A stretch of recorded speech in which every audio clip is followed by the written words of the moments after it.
One of our jobs at the Alaska Center for Energy and Power is really to provide the people with the information they need to make smart decisions.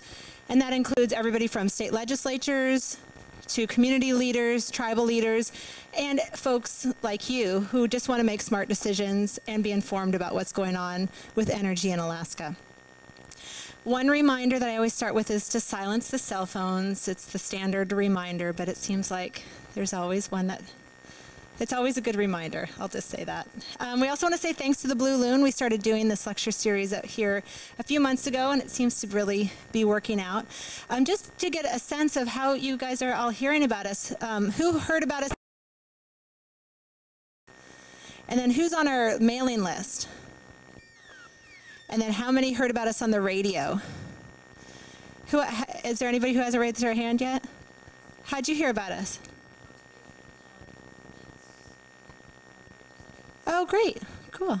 Any other ways to hear? Yeah. Great. And you were at the Rural Energy Conference, so you're perfect. All right. Well, we just want to say thanks for being here. We're trying to get our message out as much as possible, so we appreciate you doing a little informal poll. And we'd love to hear your feedback, too. On the back table over there, there's not only some pens and pads of paper that you can use to take notes, but there's also some general information that we put out at ACEP and the Cooperative Extension. And then there's feedback forms, so you can not only give us feedback about what you've heard tonight, but also give us suggestions for topics you'd like to hear about. And we're doing this to make sure that you guys get the information you need, so definitely give us feedback on that. We typically do these lectures the third Tuesday of every month, and the next one in August will be focused. We've been doing a few that are focused on renewables, but for ACEP we really focus on both renewable and fossil resources. So we're going to be doing a lecture on the oil and gas outlook for Alaska, so that should be interesting as well. We hope you'll join us. But tonight we're going to be talking about geothermal innovations. And when you look at a geothermal map of Alaska, we really do have amazing world-class resources here. Not all of them are located near population centers, which is one of our bigger challenges. But new innovations, even in the last 5 to 10 years, that were pioneered out at Cheah Hot Springs have allowed us to really access power from lower temperature geothermal resources than the kind that actually produce steam that are used in some more higher temperature. So we're able to produce geothermal energy now from places that we didn't used to be able to before. So things are ever evolving, and that's really the kind of resources that we have here in interior Alaska, are those lower temperature. One of the things that we're finding is really necessary, and one of the big things that ACEP is involved in, is doing geothermal assessments. And so trying to figure out, is this resource viable? Is it economic to develop? And is it realistic? Will it have longevity? And so we're going to be talking a little bit about those assessment techniques tonight. We're going to have 3 speakers. The first is Neil McMahon, and he is a program manager at the Alaska Energy Authority down in Anchorage. He heads up the geothermal program for the state, as well as the hydrokinetic program. And he'll be giving us a general overview of the projects that are going on and just a general overview about geothermal in Alaska. And then we're going to be focusing on one of our projects that we've got going on at the university with Pilgrim Hot Springs. First, you'll hear from Peter Illig, who's one of our student researchers. He's going to be talking a little bit about the field work and setting up what the project's about. And then you'll also be hearing from one of our professors, Anupma Prakash, and she is, I'm going to read this so I don't mess it up, a professor of remote sensing of geology and geophysics. A very smart woman who is pioneering a technique to do a type of geothermal resource assessment that's going to lower the cost of doing this. One of the things that's a deal breaker for folks right now is that there's geothermal pockets all over the place, but they're expensive to assess, and that's been stopping the development of a lot of geothermal resources. But if we can prove this new innovative technique through this project, it's going to really open up the possibilities for Alaska. And I will let the experts talk to you all now. So first I'll bring up Neil McMahon. Neil.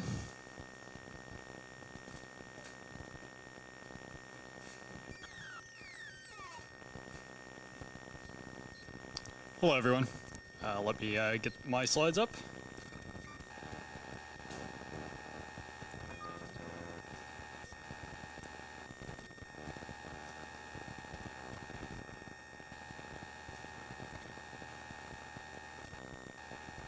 Yeah.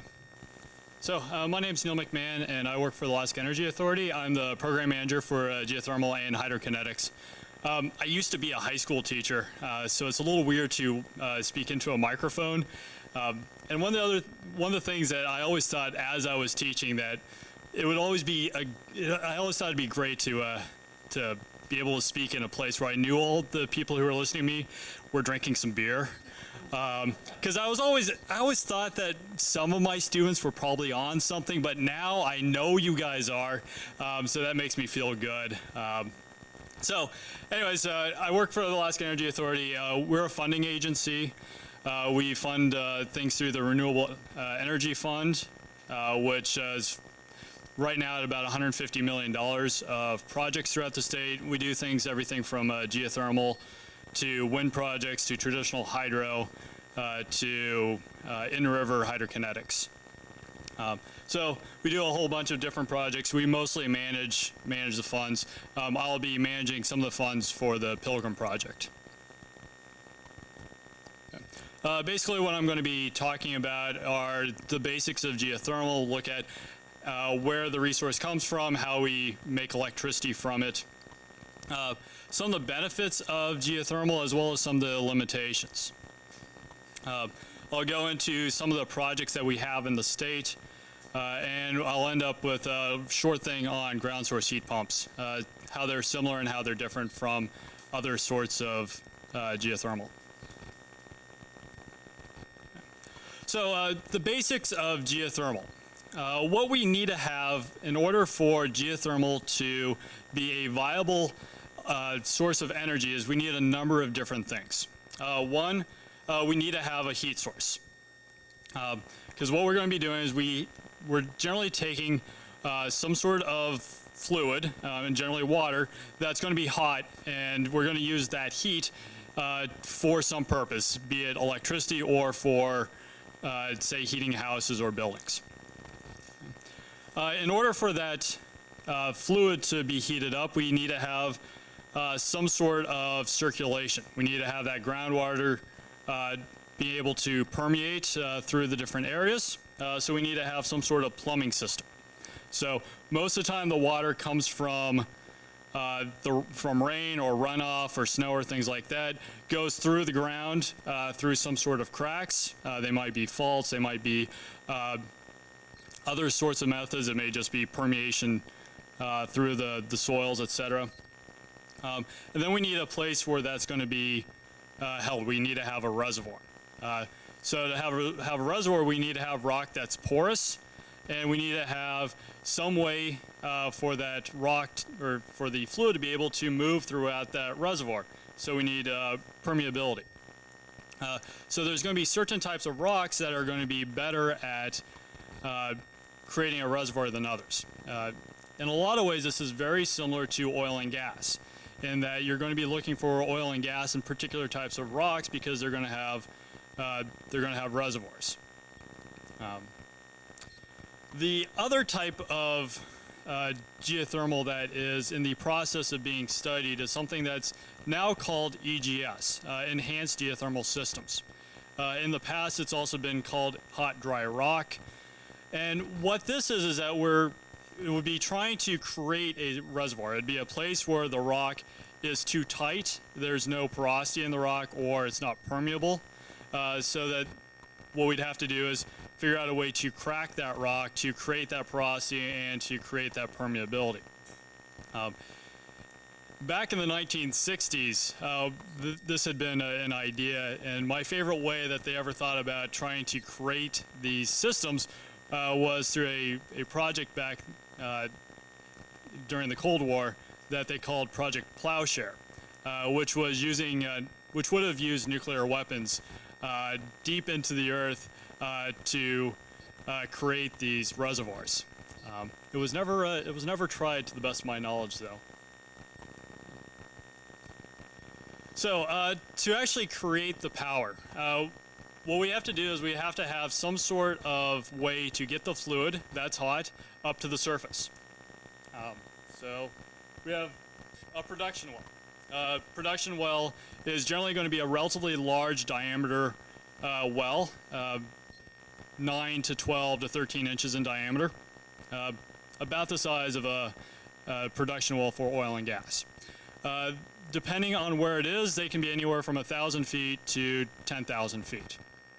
That well is going to go into the reservoir. Frequently, there's a pump that's going to bring that fluid up to the surface.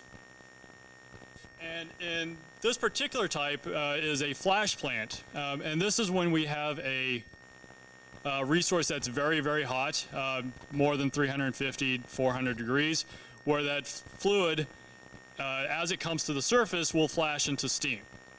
That steam can then go through a turbine. As it goes through that turbine, it will spin the turbine, and a generator will be attached to it, which can then produce electricity.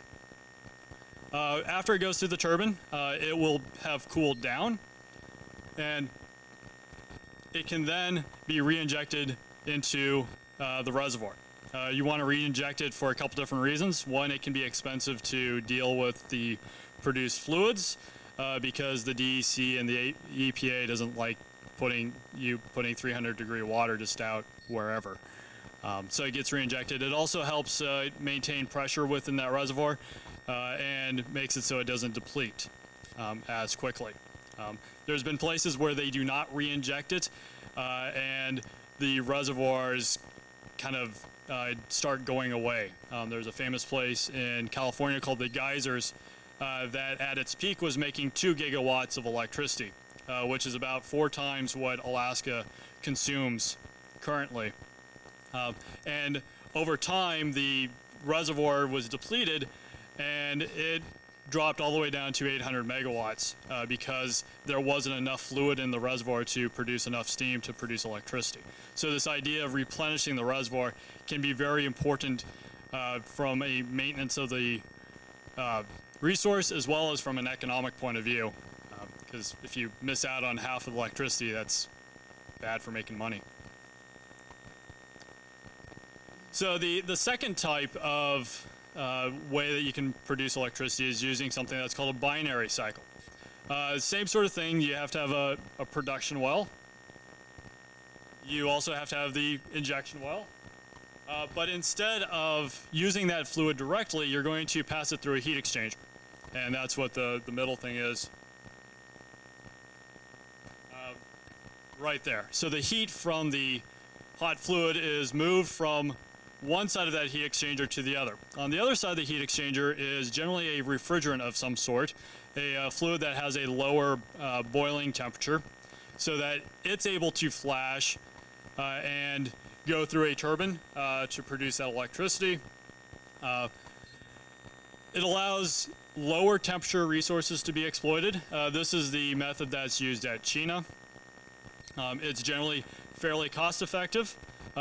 It's always better to have much higher temperatures if possible, but it can go all the way down to about 160 degrees, which is about the temperature at Cheah, and also the temperature that Russians had done back in the 1970s. So it's a cycle that's been done for a very long time. It's very, very similar to a refrigerator, but run backwards. Similar sort of methodology, just quite a bit bigger. The energy from the geothermal resource can be used for multiple things besides making electricity. So you can have essentially a cascading effect, and they do this quite well in Iceland, and they're also doing this at Cheah. So you can use the heat from the water or the steam, whatever it may be, for district heating. You can also use it, district heating meaning that you would heat multiple buildings with the same fluid. You can use it for agriculture, either directly in fields or in greenhouses. You can do absorption chilling, which is being used at Cheah as well. You can do it for process heating, everything from processing fish to processing timber products, and mariculture, which is perhaps growing fish. I've seen scallops, I believe, and my all-time favorite, I believe, was crocodiles. There's a place in Idaho that either grows crocodiles or alligators, which I always thought would be really sweet if we had a little crocodile farm in Alaska. then maybe we could have little fights between the crocodiles and the bears. Who knows? Be kind of fun. So benefits. Unlike a lot of other sort of renewable energies, geothermal is a base load resource, meaning that it can run pretty much all the time, unlike wind where it kind of comes in and out as, well, the wind blows or doesn't blow. The capacity factors, the amount of energy that it's able to produce gets over 90%.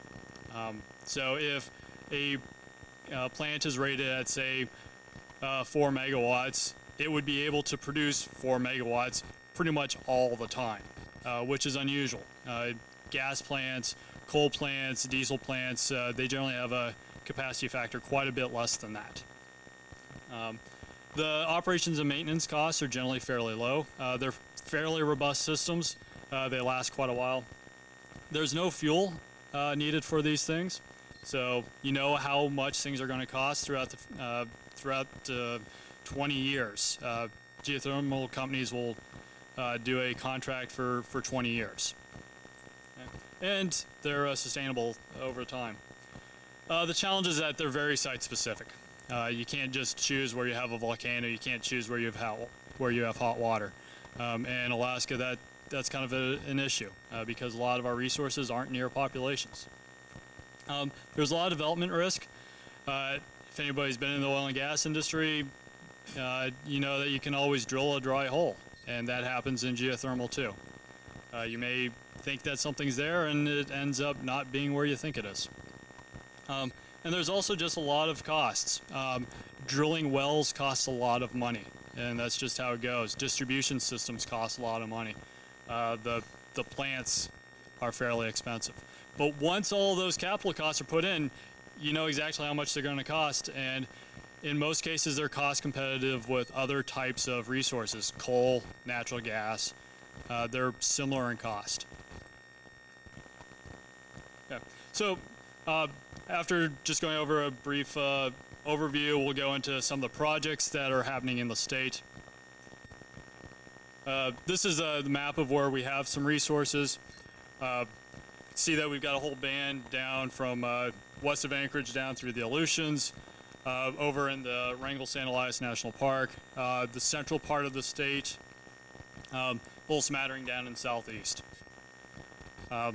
Central part of the state, generally lower temperature resources. In the southern Alaska range through the Aleutians, generally quite a bit hotter. Those things are generally associated with volcanics, ditto with the Wrangell-St. Elias area. So the first one is Cheah Hot Springs. There's always a lot of talk about Cheah Hot Springs, and because it's the first one in the state, the only one in the state. It's been in operations for about 4 years now. It's the lowest currently producing resource in the world as far that I've been able to see, based off of essentially air conditioner technology being run backwards. Normally it's about a 400 kilowatt unit, or sorry, two 200 kilowatt units, so about 400 kilowatts. It's been producing at about 260 to 270 kilowatts lately. Another project is at the village of Akutan, which is east of Dutch Harbor, about 40 miles.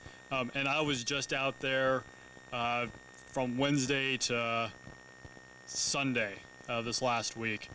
So I actually took this picture. They just started drilling literally on Friday.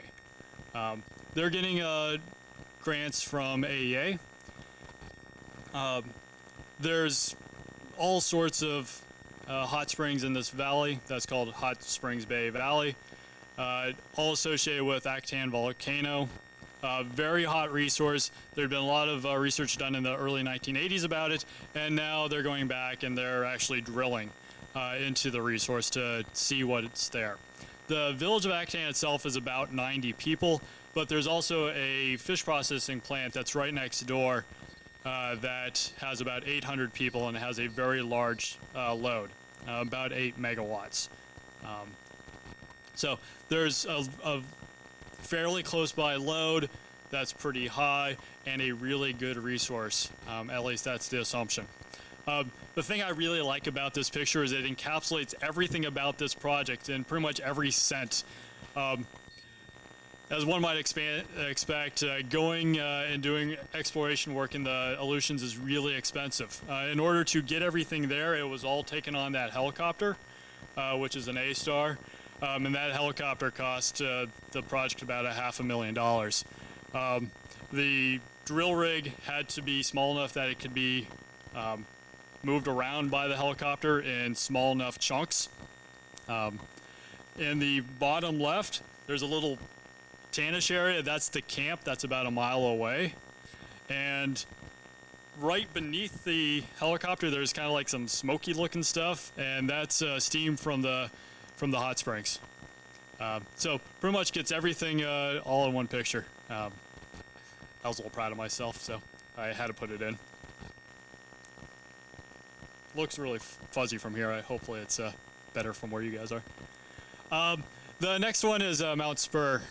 This is near Anchorage. It's about 70 miles southwest of Anchorage on the other side of Cook Inlet. Mount Spur, there was a lease in 2008, and a company from Nevada called Ormat purchased those leases. In 2009, they did some preliminary exploration work, and they thought it was pretty okay, and they put in a grant at AEA. They got about $2 million to do exploration work this summer and next summer. They're chipping in another $4 million of their own. So they're going to be doing surface exploration work. They're going to be doing things through airplanes and helicopters. They're going to be doing some drilling over the next 2 summers. They're hoping to get to do a 50 to 100 megawatt plant, which would be a nice addition to the rail belt. And I'm hoping that it goes really well, because it'd be pretty cool to get that thing online. The next one is Manly Hot Springs, which is about 150 miles northwest of Fairbanks. It's a very road miles, yeah, short by air, yeah. I've only been there once, and it was in a helicopter, so it's a low temperature resource. It's pretty similar to Chena. Relatively small community and not a very large load.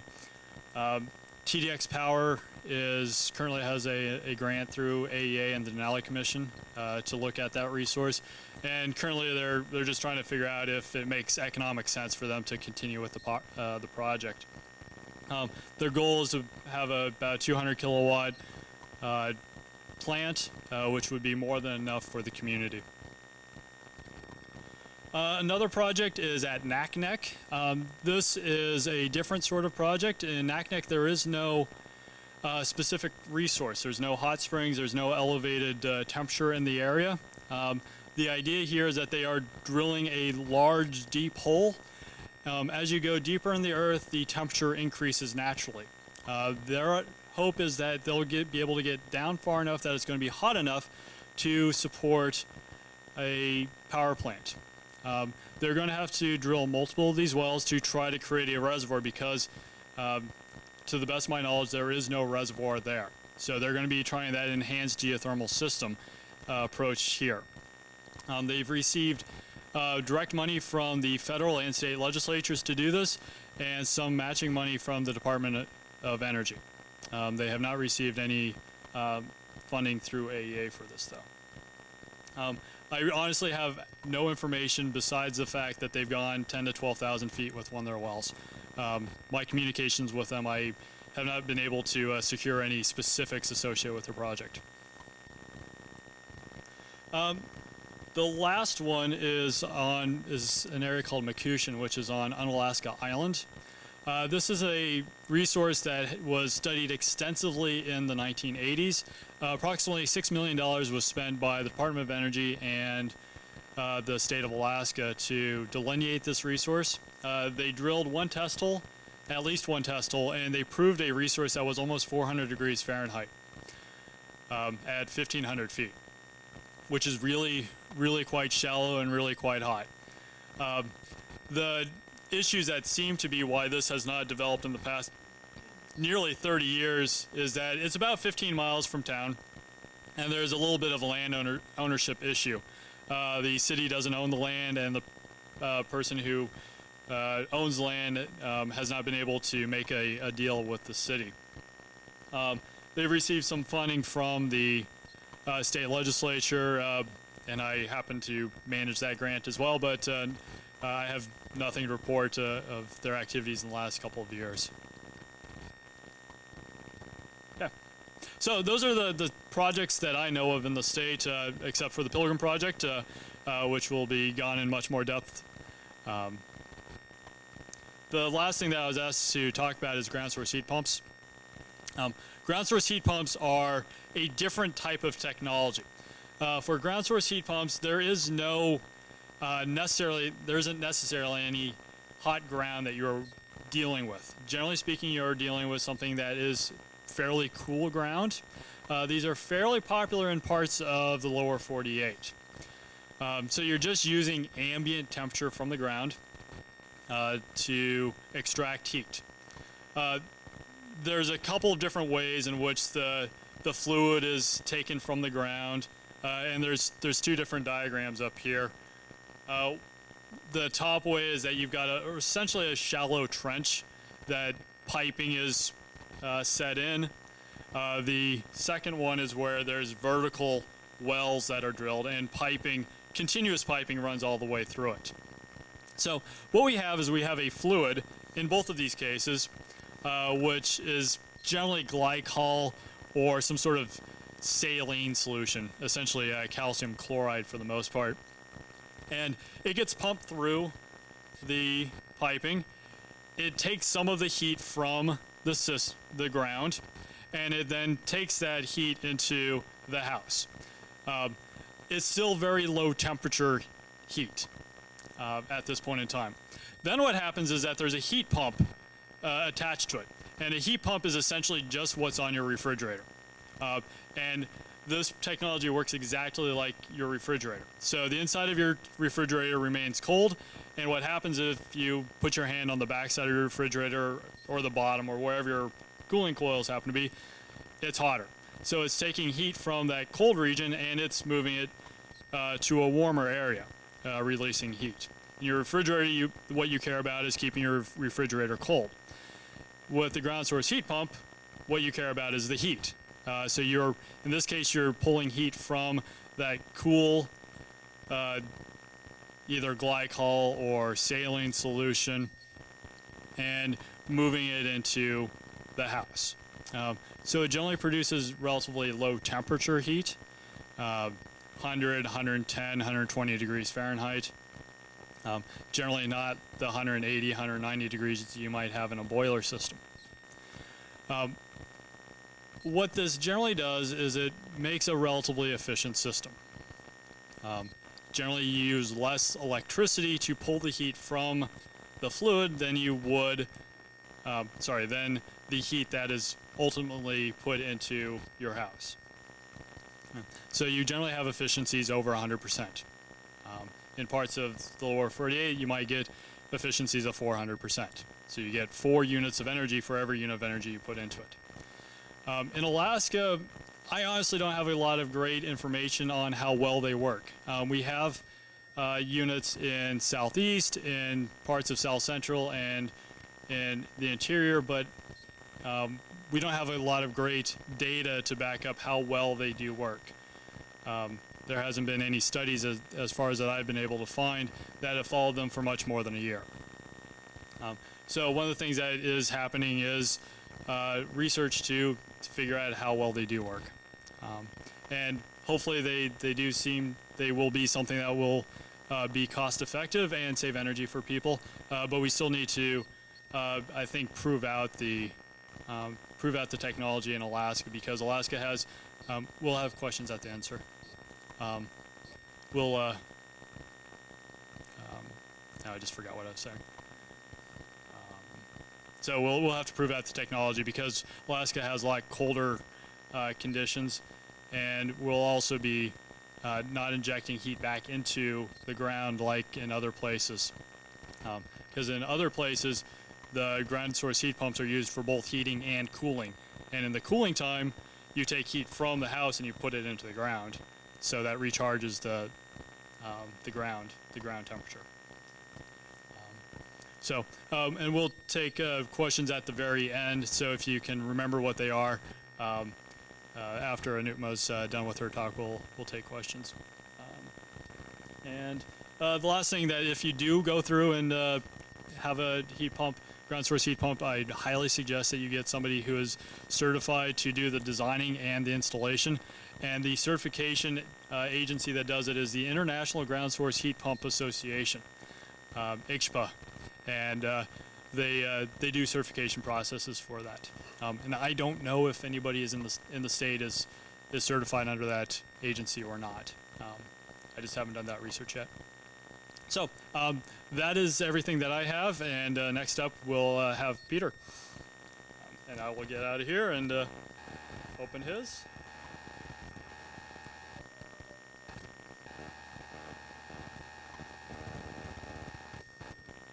There you go. Hi everybody, thanks for coming tonight.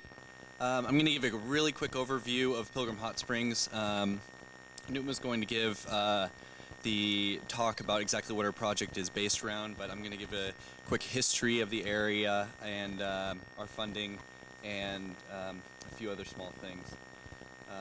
So first thing to talk about is the location.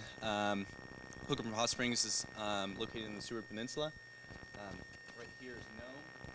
And there's a road, actually a very nice road that DOT maintains that goes up right past the Hot Springs. There's a 7-mile road that goes west towards the Hot Springs, which is in pretty marginal condition, but you can still get there during the summer, and in the winter you can snow machine. The land used to be owned by the Catholic Diocese, but it has recently been sold to a number of native corporations, including Fairbanks Straits, Native Corporation, Mary's Igloo, Kawarek, and a couple other folks. Quick history on the exploration that has been done. A really nice thing about Pilgrim Hot Springs is there's been a huge suite of studies at the site. Began in the late 70s and into the early 80s. Pretty much all the studies were done by the state and the Geophysical Institute. There have been geochemical studies, there have been seismic studies, there was a very small infrared study. There's just been a huge amount of information that is already available to us, which is really great for further exploration. Additionally, there are already 6 wells at the area, the deepest going down to 1,001 feet. There are some complications since there's basically over 1,000 feet of gravel over whatever the resource is. It's more than 1,000 because the resource has not been identified yet. And there were some drilling issues with that, caving in, stuff like that.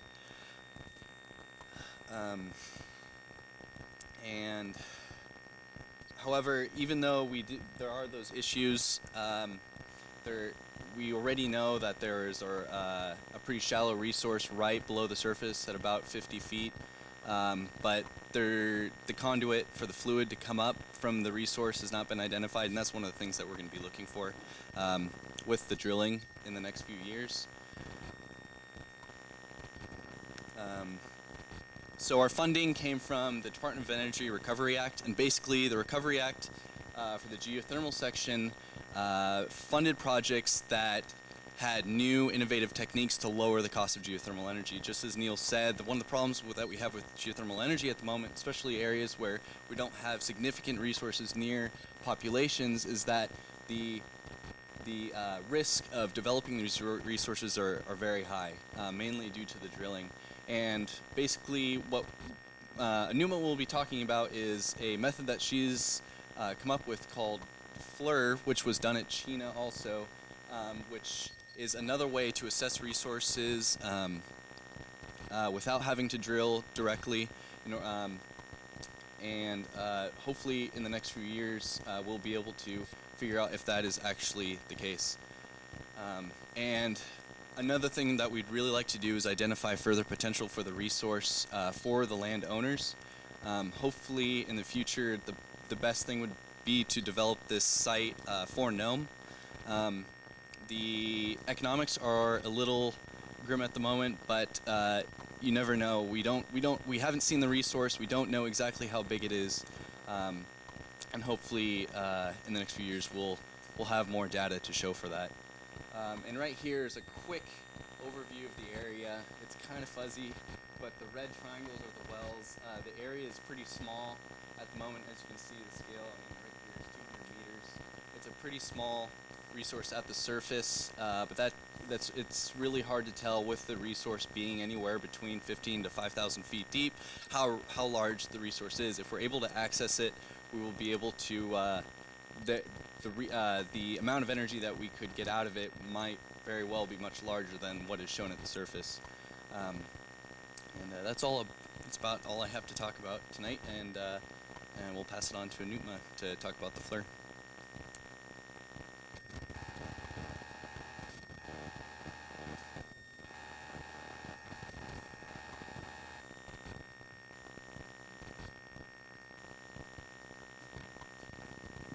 I got to lower this. Thanks everybody for coming here. I have structured my talk a little bit differently. I'm supposed to be talking about the innovative technology, but basically what I want to start telling you is where this idea came from and how we went about pursuing it. And so I'll just talk a little about myself, the background from where I come and how I saw this, and talk in general about the geothermal systems. You've heard a little bit about that in the previous talks. And then I'll focus on what you've been hearing, the FLIR, which stands for Forward-Looking Infrared Technology, and also how we simulate these things in laboratory conditions to do estimations, quantitative estimations, and where we are with the Pilgrim project at the moment.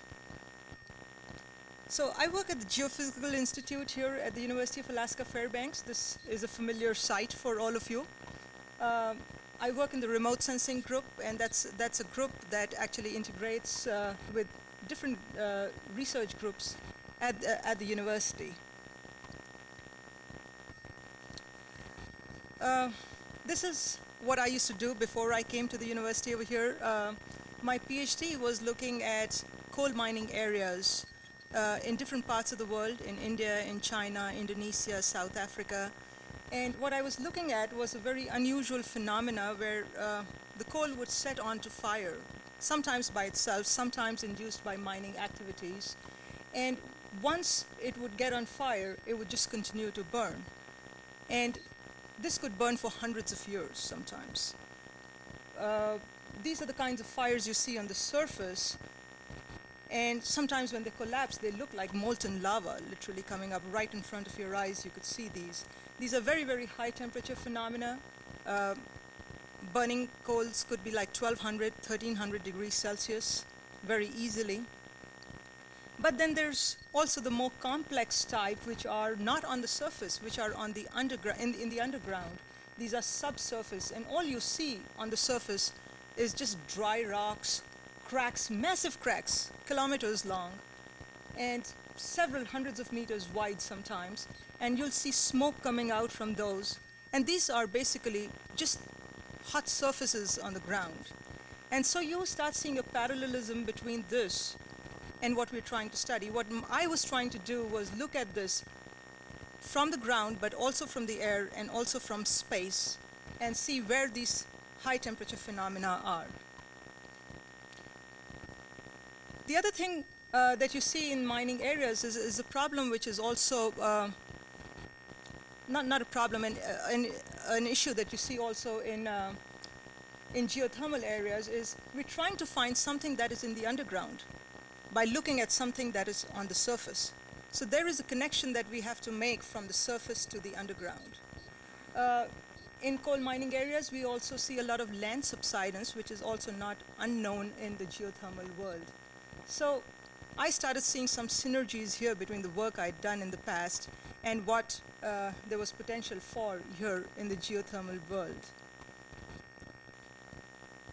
This is typically what you see. On top, what you see is an underground fire area. Now, if you look carefully, if you look at the background, you've got little scrubby green vegetation over there. But right in front, you see kind of bare rock, which is drier. And that does happen. When you've got a heat source inside, it warms up the land. It becomes drier. And when you're there, you don't really feel it. You'll have cracks, you'll have drier lands, but you just don't see it and you don't feel it. You don't recognize it.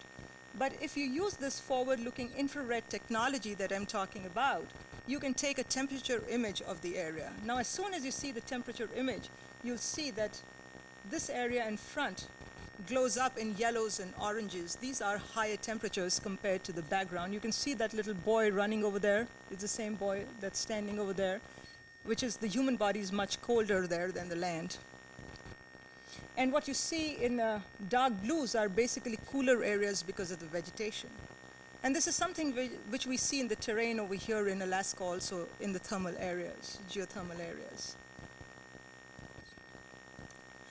What we do as scientists is we take these temperature images, like the ones you saw over here, and then we process them. And we have developed our own techniques to process them. This image is particularly taken at nighttime, and this is in one of the areas in China. And we start looking for areas where there's whatever is hotter starts looking brighter on these images. Just these bright spots are all fire areas. And so we've got a processing technique to very, very carefully outline these areas. And once we know, we start knowing the surface area of this, we start getting quantitative values of how much heat is coming out from this area. And this is very critical for our analysis, because if you know how much heat's coming to the surface, then you can make educated guesses on what the potential of an area is, especially for geothermal. Just in case you're more interested in coal fires, I have a website where I put a lot of information out. It's called coalfires.net. You should go ahead and check that out. But leaving coal fires and seeing where we are coming up with technology now from satellites and aircrafts, I want to give you just a feel. Like, this is an image from New York, a part of New York over there. This is from a French satellite, and it was supposed to be like state-of-the-art just a couple of years ago.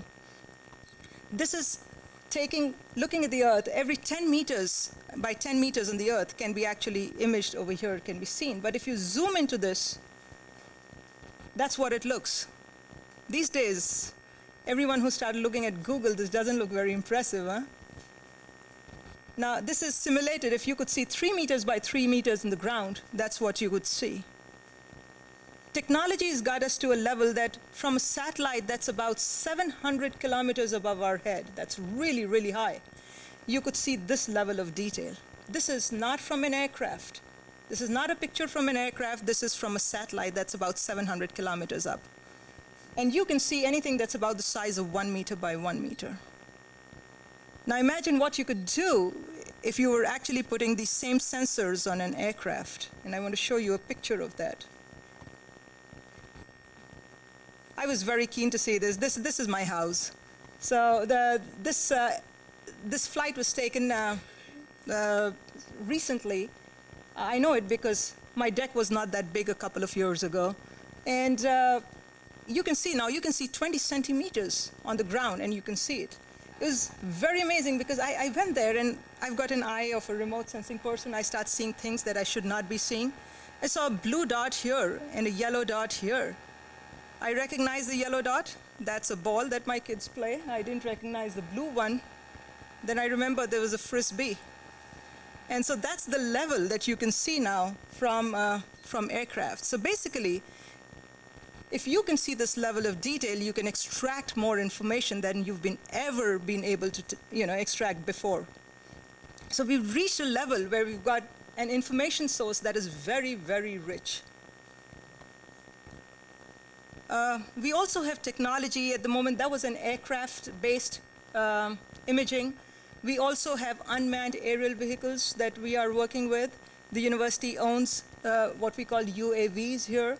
And you can put the same sensors on UAVs, and you can fly it in areas where it's dangerous to take manned aircrafts. And so this is not what we are doing just now in Pilgrim, but this is also something that's going to develop more and more in the future. So I wanted to give you an idea about what is available. And this is actually a map generated by the GINA, that's the Geographic Information Network Analysis, Geographic Information Network for Alaska. That's the organization housed at UAF, and that was for the fire services that they made this map, just real-time monitoring of forest fires in the state. Here is the same forward-looking infrared camera, and I wanted to put this picture because we talk about innovative technologies. Where do innovations really start from? They start from your backyard. They start from your houses. They start when you start having fun with technology. And that's what we were doing. This is over the Baleine Lake. We actually flew our $40,000 camera on this balloon. But we wanted to see if we can communicate with the sensor, and can the sensor that's hanging over there, just Alaskan style, duct tape and bubble wrap, and see if it can do what we wanted it to do. And this was actually testing the equipment, seeing if it is robust enough to do what we wanted to do. And here's some innovative technology. Now, if your kids do that, don't scold them, please. Or your grandkids do that, don't scold them. This is my colleague trying to actually communicate with that system that's hanging up there in midair, and setting up a wireless protocol, just like your wireless network at home, so that if we don't have a system, we can still communicate with it real time and downlink the data. This is what we did basically for calibration. Is over the Baleine Lake, we've got some stuff. Any guess what this is? Not that I can see anyone in the audience from here, but yes, that is true. That is a propane lamp. In the middle is a propane lamp, so that's serving like as a hot target. We wanted to see if it can actually sense a hot target and the temperature of that target, which we knew. And these are what we have like space blankets. Everyone in Alaska is familiar with them. Mostly at other places, I have to explain them, which we've put on tubes, rubber tubes, these inners of the tires. And we floated them over, and then we actually looked with this infrared camera over this area. Here's what we got. Very, very, very clear pictures. The thing that you see in black is the space blanket. It's a material that just does not absorb the heat, and it doesn't absorb the heat, so it doesn't give out the heat. It looks very cold on a temperature image. So in Pilgrim also, we're going to take this, and we're going to, anyone who's gone in Alaska, it's easy to get lost here. You can't make out after a while whether you were on this black spruce, near this black spruce tree, or near that black spruce tree, or were you next to this patch or that patch. It's important that you can find your location on the ground. So we're going to lay a couple of these around so that they serve as control points, ground control points, where we can say, we know exactly the location of this, so we know where we are. So that's one of the ideas of doing this experiment. And to put the propane lamp, we wanted to see if the temperatures really come up well. And here's the temperature profile. So here's the propane lamp. And here at the bottom, what you see right there is the space blankets. So the camera functioned really well and got these images to the level that we wanted, providing us the kind of detail that we wanted. Now, if you look at the map of Alaska and where the geothermal resources really are, identified locations, and look at this arc. These in triangle are the volcanoes and the volcanic chains over here, but also the identified geothermal resources are all shown over here on this map. There's a color coding over here. The darker browns are the ones where the potential is the highest. And this is based out of data from late 70s and 80s, but it's still a very good representation of the generic distribution of geothermal resources in Alaska. Pilgrim is right over here, as shown. And if you see, it is in one of the most promising locations based on data we have so far. I think this is like a low-hanging fruit. if we have to try our innovative technologies, we have to try it in areas which are the most promising, and I do see that this is one of the more promising areas where we can test this technology out. Talking about the geothermal system, this is a general schematic of what it is like in the area. You've seen one that Neil presented. But what I want to show over here is not necessarily is the area where you have the thermal hot spring necessarily the area where you really need to drill or you need to explore, or you need to pump out. You have to have a three-dimensional picture of what is going on. What is the geology looking like? How are the rocks arranged over there? What's the strata looking like? Where is it dipping? Where is it faulting? What kind of material is on top? Where's the heat source? Where's the surface manifestation of the heat? Those are the kind of questions we ask ourselves. Now we can't, it would be great if we could just go on drilling and look what the temperatures are at each area, but you know and I know that this is not possible. We just can't afford to do it this way. So we have to find a cheaper and non-destructive way of doing this. And I think the forward-looking infrared technology is one that does offer a very promising solution. We did this survey in Cheah Hot Springs, and this was carried out with my colleagues at the Geophysical Institute. John Dean, who's a volcanologist, and Ken Dean were there, and I was there, and we were three partners who did the remote sensing component. On the left side, left panel, you see is just a regular color photograph of the Cheah Hot Spring area, and on the right over there, to your right is the image from the forward-looking infrared camera. And you can see those hot surface manifestations in reds and yellows and greens. And you'll see a lot of structure in the blue, also dominantly because of vegetation. And what we did was we used this temperature image, we mosaicked this, we got the whole area so that we could match it up with the optical images, and we computed, using those temperature measurements, what would be the heat potential over here, how much heat is coming out, what would be the capacity if this were to be explored. And what was really good was the values that we got out of this airborne campaign matched really well with what the geologists and the geophysicists actually went and found in the field when they took temperature measurements in the drill holes and on the surface. And so that was very encouraging. This was not a surprise for me because even in the coal-fired world where we have been using this technology, we've seen for about a decade now that the measurements that are coming out from our refined algorithms using these kind of equipment are matching very well with what is being measured on the ground. So the advantage now is that on the ground you can take your crew and you can go to one point and on a small area, but if you have technology like this, you could fly over larger areas and explore at a much bigger level. So what we want to do is we want to fly at different elevations. One, getting a very, very detailed picture of a small area, one slightly more regional picture.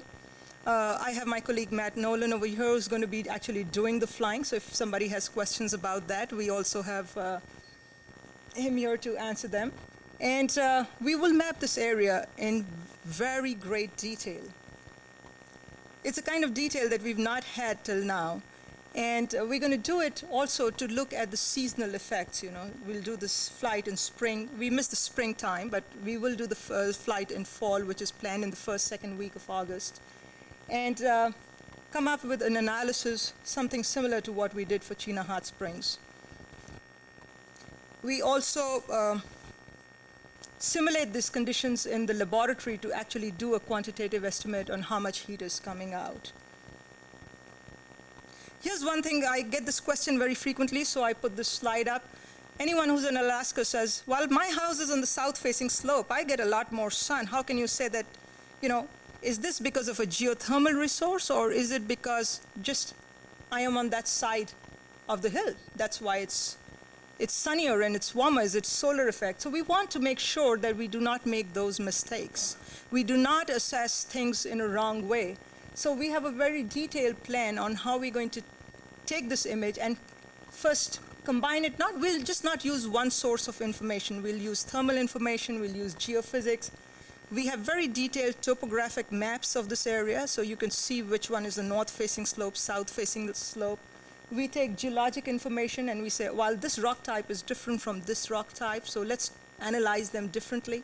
And then we do our interpretations to actually get an estimate, quantitative estimate of what's going on.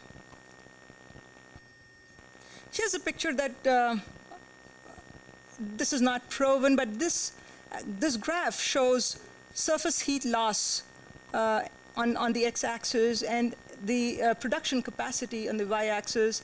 The geysers that Neil was talking up go way up high. They've got really, really high values. Cheah Hot Springs, for example, comes fairly low on the graph, but it's really good. It's a good example of how even with low temperatures we could get a production system. I've put a star over there next to Pilgrim because that's where, based on previous data and just preliminary work, I anticipate where we would be. But this is something that we want to test in the second week of August, first, second week of August. For those people who are familiar with the Pilgrim area, the red outline shows our regional area where we will be doing the survey, and the blue one, the focus area. Here's a flight plan that we want to follow.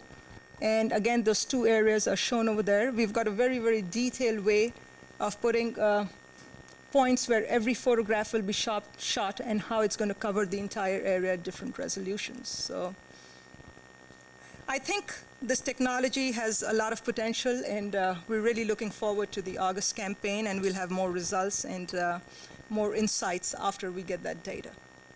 So I'm going to leave it at that and take any questions. Thank you.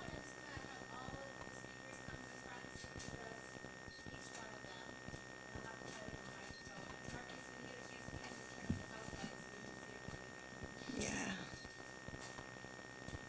Maybe Marcus can shut off the video also, then we can say what we feel like.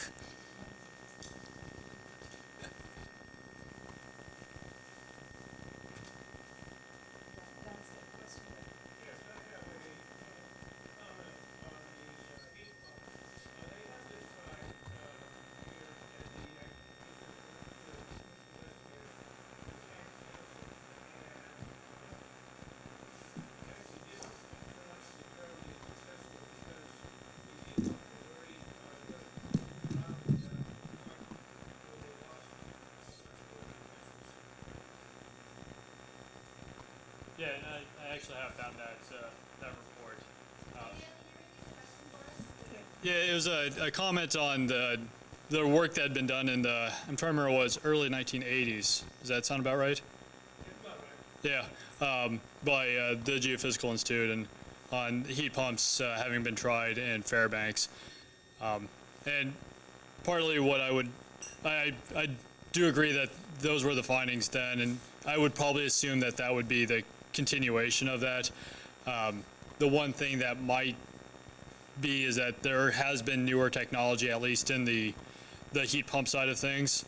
I believe that was also a fairly shallow installation, and perhaps a deeper installation might have different results, but my assumption is that those results would probably be continued. But given the age of those and new technology, I just can't say for certain. And this has been in the last several years? Okay, that there's been current work done on heat pumps in the Fairbanks area. And if possible, I would really like to get contact info when we're done with this. You have the data? Oh, great. I know some people who would really like to take a look at it if that would be possible. Okay, yeah, definitely.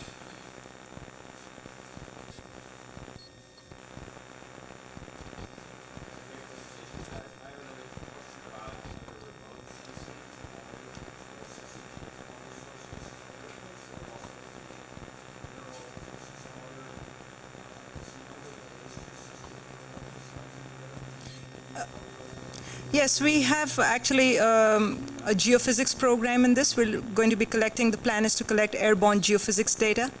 And that's going to be really very useful, especially when we integrate the two data sets, we get a lot more information. That's a very valid point. I did not put that part in the presentation today. But the airborne geophysics work is going to be led by the USGS partners in this project. And we're working in collaboration. We were in the field together, and we're following that up. Yeah, thank you. They actually did the ground-based magnetic survey already this summer, but the airborne magnetics is planned, but we're just still working out the details of that.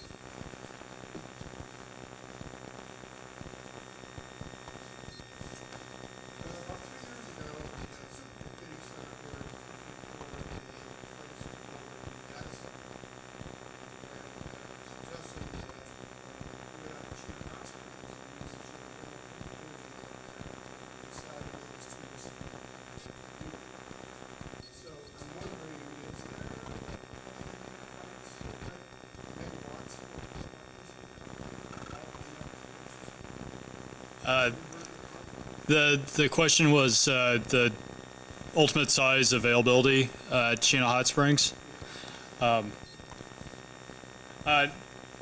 go with what I know, and if you know anything else, the last that I had heard was that the proprietor of Cheah was drilling a well in 2009, hoping to hit water over 200 degrees Fahrenheit.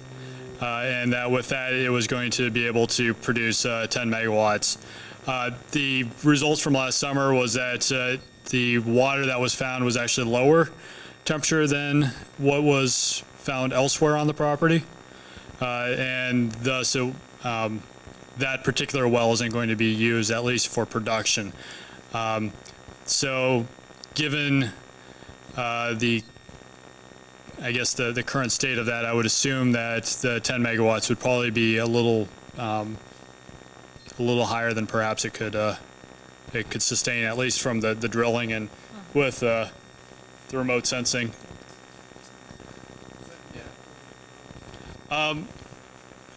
What do you, in what sense? Right. Currently, they've got 400 kilowatts. As far as I know, that's net of capacity.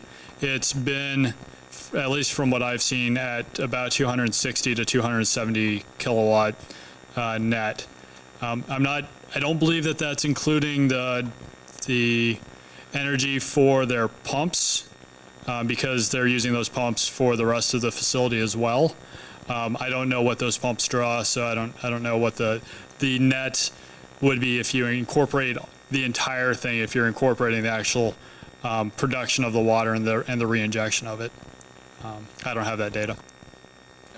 Comment? Yeah.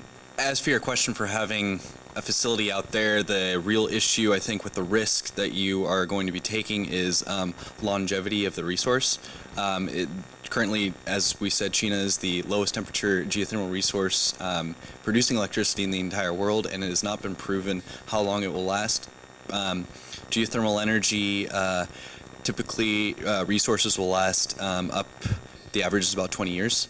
And it'll be interesting, actually, in the coming years to see how Cheah does and what impacts that will have for future low-temperature resources throughout Alaska. Yep.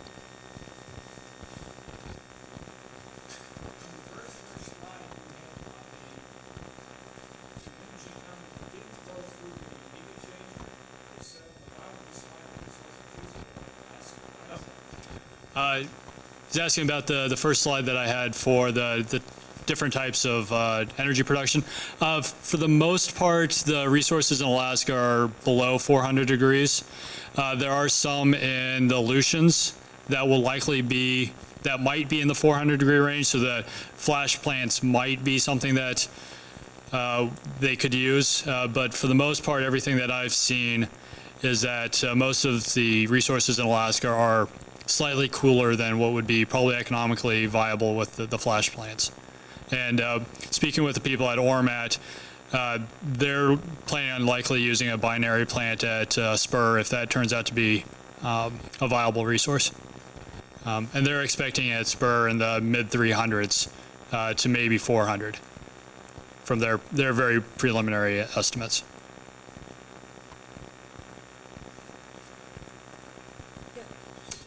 Oh.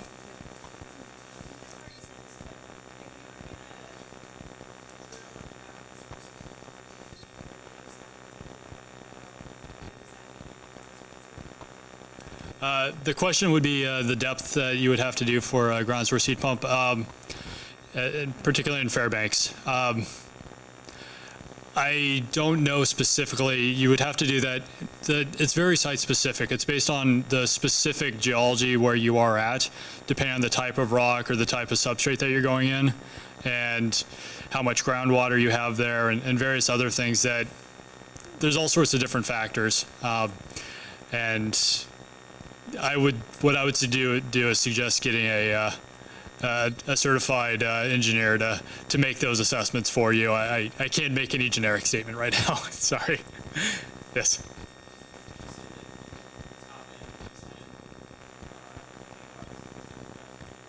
For that's 10 megawatts is what they'd hope for.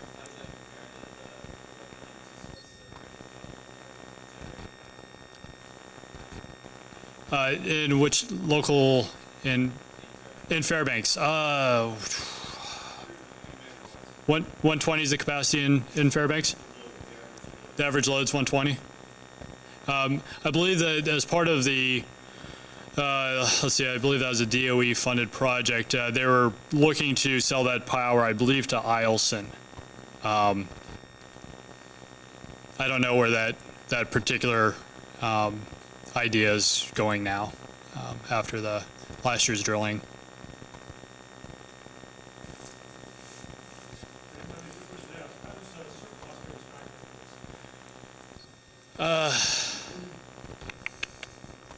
The question's about Circle Hot Springs.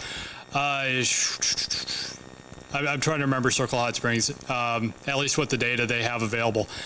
I have not seen any reports that were done on Circle Hot Springs. There was a bunch of research that was done in the 1980s on the interior hot springs that was lost by the Department of Geological and Geophysical Survey in the early 1990s. So there may have been research done at Circle that has been misplaced, which is a big shame. So let me think. I personally have not looked at the information on Circle for a while, so I seem to remember it being a relatively low temperature resource and there being a relatively small load at Circle, but I don't remember. Sorry, what? I think I tried tracking her down, and I spoke with people that she worked with, Chris Nye and Roman Matika, and they said that they didn't know where they went, and that, what's that? Oh, no, that when she was still at the DGGS, that it got somewhere, and that they had asked her for it when they were working with her. Dan's got a question. Yeah.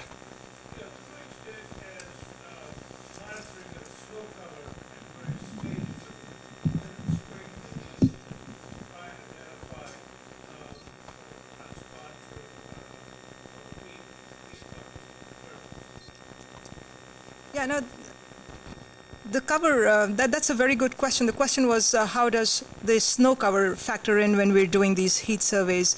I think what is really important in this case is not the absolute temperature that we are measuring at a particular area, but the differential temperature. That means the temperature at a slightly warmer area compared to the background area.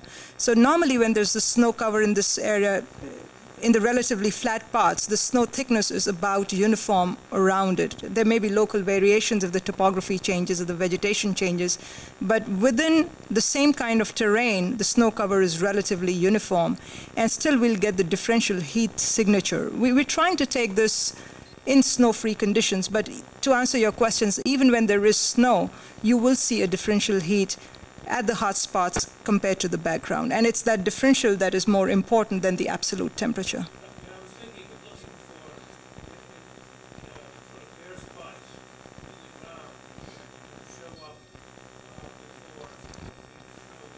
Right, and that would be a good time to just, the idea on the early spring one was to see some of those kinds, because when the snow, if there is some remnant snow and then it's starting to go, you know, the snow is lower, the hot spots, you're right, might be areas where which are absolutely snow-free. So again, that differential heat will show up, and that would also be a good target to see. We do see those things in other areas that, especially like upwelling waters in rivers.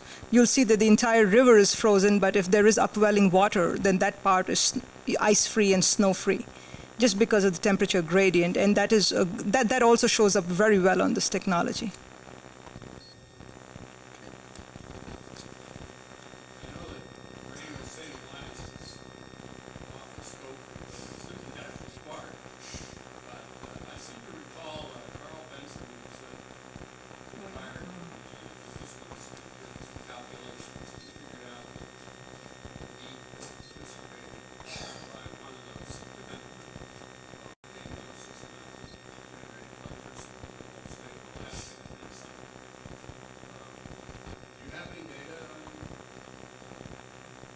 Yeah.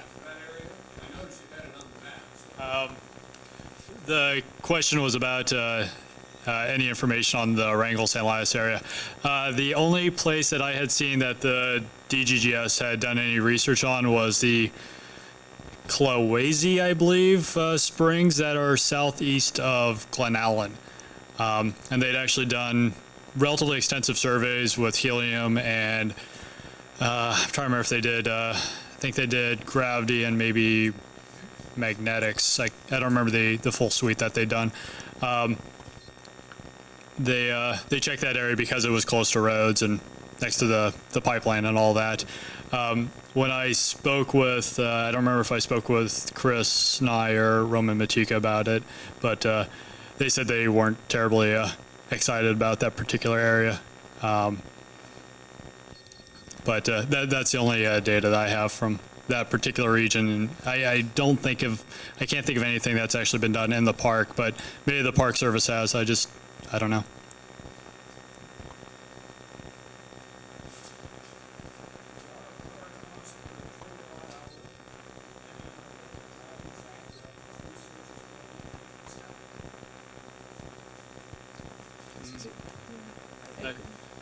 One of the things that the question is the price of the kilowatt hour really influencing how much research is being done in geothermal?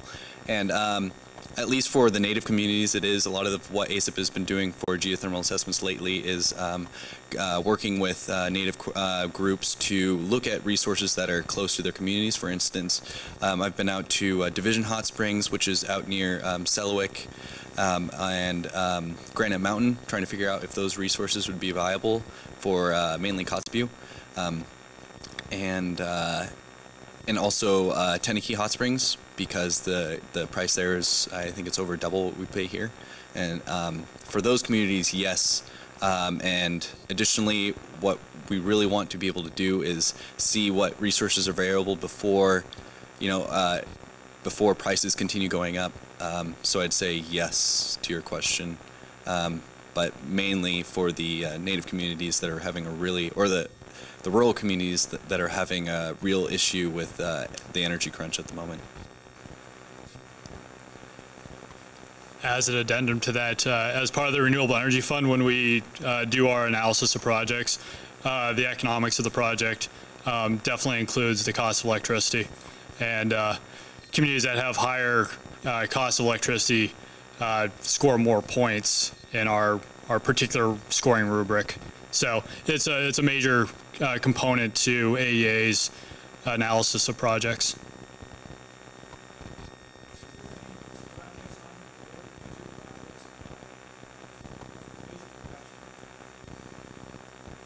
How would you define major production? The largest one in the state that's on the board is Mount Spur by Ormat, and they're looking at for it to be economically viable for them. They're looking at least 50 megawatts, and they would probably build it out to 100 if the resource is available. Whenever I speak to them, they're very careful to say that this is highly dependent on them finding a resource. So it's always hard to say if the resource is there, but they're hoping for 50 to 100. They think it might be possible, but it's going to take a couple of years of research and drilling to really suss that out.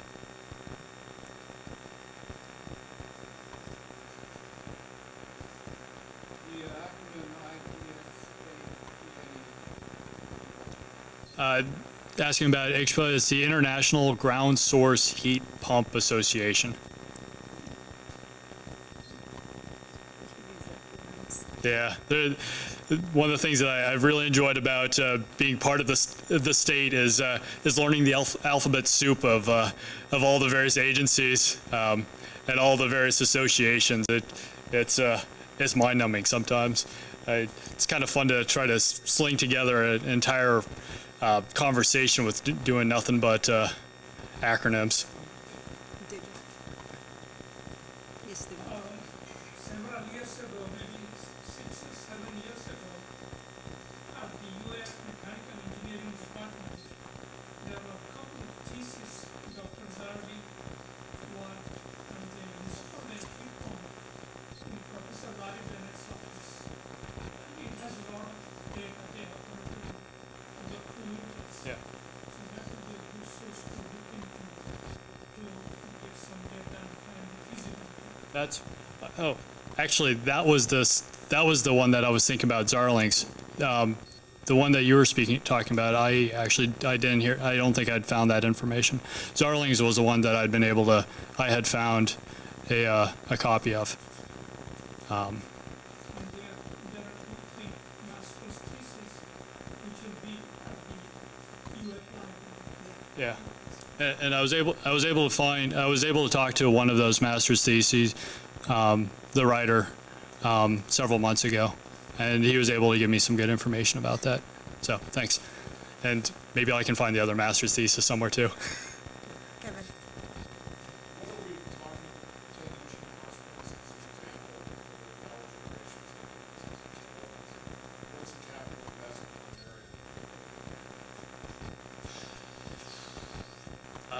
Do you guys know? I know parts of the capital investment. The last I'd seen, it was about $2.5 million, but I don't know all that includes, and I don't know if some of that's capital investment that had gone for other parts of the development at the springs for other aspects of it. I don't have any great information on what the actual cost of electricity is there either. I haven't seen any data that provides that for total operation costs and depreciation, etc. A lot of the money was provided by either state or federal agencies, with I believe probably a half match from the last thing I'd seen from China.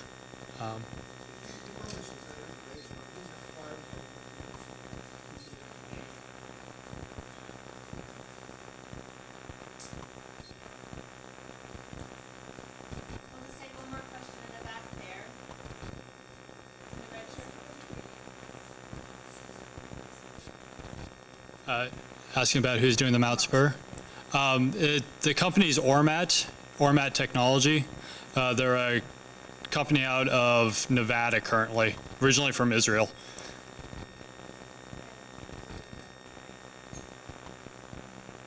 Yes, in the round 3 of the Renewable Energy Fund, they're receiving approximately $2 million. 1,993,178 or something like that. No, 183, sorry. I just wrote up the grant yesterday. Well, actually, I fixed my mistakes in the grant yesterday. Yeah, embarrassing. But yeah. That is impressive that you remember the number to that level. So.